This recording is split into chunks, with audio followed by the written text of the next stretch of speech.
पड़ो और से भितर ईश्वर ही शक्ति जोगाती ईश्वर ही ताकू निर्धारण करती कथा हुए आपंकर चरित्र आपंकर हाथ में आपंकर कार्य कर पद्धति आपण हाथ में से भितर हो अनेक कथा हो जाए यहाँ कौन कथा मु कली कहीकि नुह भगवान मोर द्वारा करने एवं जो कथा कहले से जीवन निश्चित भाव में मो जीवन अभूला स्मृति जो थे अनेक शिक्षा मिली अनेक प्रेरणा मिली अनेक संघर्ष ही शक्ति मिले तेणु पिला बेलू ये सब कथा निहाती अनेक कारण कथा आपणकर संघर्षर कहानी को देखिले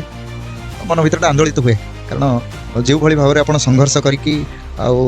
गोटे आपन को चाकरी करने को भी पड़ी से समय घर प्रतिपोषण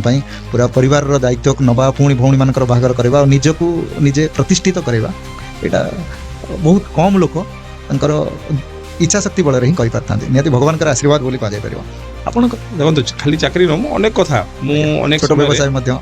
आप देखो ए भी गाँ गहली छोट सहर मानक आज्ञा आम यात्रा पार्टी पड़े आज्ञा सका बेला कॉलेज जाई राति जो यात्रा पार्टी सामने चा दुकान कर राति चा बिक्री की जहाँ पैसा हम पुणी परिवार पुणी जाकि मो कॉलेज रे पाठ पढ़ा गोटे वॉलंटरी ऑर्गेनाइजेशन रे मास को 1500 टंका 1200 टंका दरमारे चाकरी करवा अनेक काम से भितर सफलता भी प्राप्त होती अनेक आउ काम भी करसी से भितर परिवार भी आगू बढ़ी आम बढ़ी भगवान निजे रास्ता कढ़े नहीं